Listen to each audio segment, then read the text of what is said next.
Hello there YouTube, and before we get into this video we're gonna need to go over some horrendous puns that you can decide that are either good or terrible in the comments, because tonight we're gonna party like it's 1990 in our desert night camouflage. Get it? 1990 desert night Gulf War. Alright, anyways, back to the video. Today we're talking about probably one of my favorite US uniforms, and well, it's actually kind of a combination of uniforms.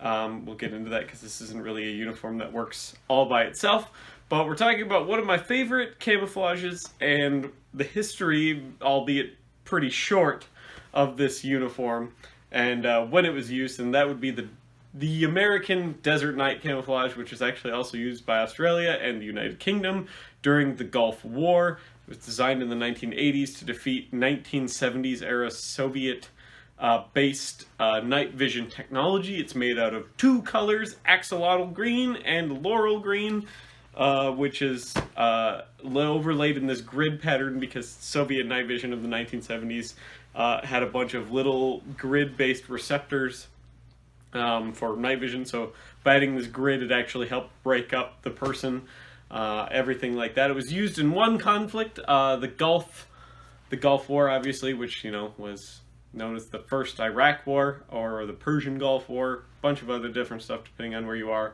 Basically only used for that conflict because it was kind of rendered obsolete shortly thereafter by improvements in night vision technology. And it was basically obsolete actually during that conflict by night vision technology and stuff that was available at the time. And it was kind of not liked, kind of universally disliked. I'm standing in what is actually fairly cool temperatures here for this time of the year, and I'm actually still really, really hot in this, and I don't have an undershirt on under this. I'm just wearing the desert, 6-color desert BDUs, which is what this uniform was designed to work in conjunction with, and everything like that. It's made out of a 50/50 nylon cotton twill fabric. It's two greens. It works relatively well, actually. It did find a resurgence in life, actually, in the war in Afghanistan, where a lot of these parkas were cut down to make just uniform tops for special operators and stuff like that early in the war in Afghanistan, actually. And you can see some cool pictures of that on the Googles. So, but this uniform is comprised of two basic components. There's a parka based on the US M51 fishtail parka, and a set of, if I could get high enough here, overpants to be worn over, this uniform is designed to be worn over both the uniform garments comprising the 6-color desert uniform, which I'm actually wearing underneath both of these garments, and I will be showing you in the video because they only work in conjunction with this uniform. They don't really have pockets for themselves or anything like that. It's meant to work as an oversuit to be worn during the night. And there's a couple little added extra neat little features with this jacket that we can show you here. When we flip the camera around to look at both pieces, we will be comparing these to the US M81 BDUs right next to each other, even though there is essentially an M81 BDU inside of this. It just works to have both sets, you know, right next to each other to show you kind of some differences and similarities, and that's what we're comparing all of the uniforms to in this series of uniforms. But I have two unissued garments here. They're actually really, really cool. I'm quite glad I have them. They make me look really, really fat, as with most US uniforms, even though they're just a medium. So, but we will flip the camera around right now here, take a look at the blouse, or I guess the over jacket, and the blouse together compared to the US M81 blouse, and then we'll do the same for the trousers and all of that other cool stuff. So you're actually getting kind of two uniform views in here because you're getting the 6-color desert BDUs with the desert night camouflage along with, you know, the American Woodland BDUs. So stay tuned for that. Hopefully you don't hold the puns against me and all of the good stuff, and hopefully you learned something about this very interesting camouflage here so far today in this video, even though it was used for a very short period of time and had a very, very short service life. So stay tuned. Alrighty, so here we are with the Desert Night Parka and its accompanying uniform underneath, the 6-color desert BDUs compared to the M81 BDUs here on the right, in the way you can wear them, or you are authorized to wear them. You see you could have one sleeve rolled up all the way up to mid-bicep, just like on the M81 BDUs. You could do the same thing with the uniform during the day underneath the Desert Night Parka, but more than likely you would want the sleeves rolled down because it actually gets really, really cold in the desert. So first things first, compared to each other, there's no chest pockets here on the Desert Night Parka. There is on the M81 Woodland BDUs. Collars are kind of different because the M81 Parka, the Desert Night Parka has a hood, which is designed to fit over your helmet, actually, which in this case would be the Pasget, but it also does work in conjunction with the M1 helmet. The M81 BDU does not have that, of course. No reinforced elbows. The M81 Parka, the M81, geez, I'm messing this up. The M81 blouse here does have reinforced elbows. Adjustable cuffs on the M81 blouse. Elastic cuffs on the Desert Night Parka. There is a waist adjustment here via these little drawstrings to help kind of gather the uniform, which is actually something you're going to need because, like I said, in the desert it is very, very cold there. And the Desert Night Parka has these two flaps to allow you to access the waist pockets of the BDUs underneath, because this is just an oversuit. Technically, it is of course, as you can imagine, standard 5-button closure. When we open it up here, you can see the internal pockets here, the flaps. So these are the flaps to allow you to access the waist pockets of the BDUs underneath. As you can see right here, there's your waist pocket. No access for the chest pockets. You would have to go through the top of the jacket to do that. There is these extra buttons along the inside, as you can see here, to allow you to button in a liner, which is very, very nice because the desert actually does get really, really cold. If we flip this up, you can see the bit of fabric where the drawstring runs for the waist. All the way down here at the bottom, you see two more elastic adjustments on the fishtail part of the parka. And that pretty much does it for the inside. If we fold the BDUs down here, we can take a look at the tag on it. And as you can see, this one is a really nice, basically unissued tag. If you want to pause the video and read this, I'm trying to make it so you can see it all. So there is the tag. You know, it's a size medium, which is perfect. It's made by the Selma Apparel Corps, and it's 50 cotton, 50 nylon. So Parka, comma night, camouflage, comma desert. So it has its NATO size, its stock number, you know, the chest size, all the other stuff. And this is also the cleaning label too, as well as the, as you can see, size label. So pretty neat with all of that going on. It's a neat camouflage, actually, and I really like it. I think it works pretty well in a lot of different environments because it is just two kinds of green. Sometimes simpler is better. A lot of people don't know that. Sometimes simpler is better. So now we're going to flip it over here. We're going to take a look at the back of the M81 Parka compared to the back of the the Desert Night Parka compared to the back of the M81 blouse. And then we will flip it around here again and take a look at the trousers compared to each other. Alrighty, so this is going to be a pretty short segment. Obviously, there's not a whole lot going on the backs of these two uniforms. The M81 Woodland has one big seamless back, obviously, which is going to provide extra comfort. You know, no seams to rub against you or anything like that. In this uniform, though, because it is just an overcoat, basically, you do see this big one long continuous seam all the way down the back that joins the two halves of the rear of this garment together. You can also see the rows of stitching for where the channel would run for the drawstring. But it gives you a really good way to look at the pattern. And you can see the dark green is the axolotl green, the light green is the laurel green. You can see that grid pattern with the little splotches in there. The little splotches are meant to kind of mimic the same little rock patterns that you find present on the 6-color desert BDUs, but just a little bit tighter together. So, and that's how it's kind of supposed to look. It's supposed to kind of blend with each other, even though this uniform ended up being kind of terrible under night vision. It actually performed worse than the winter overwhites and the daytime desert camouflage during like an independent test done by Marines in Desert Storm, which was kind of a bad thing for this uniform because that kind of spread like wildfire.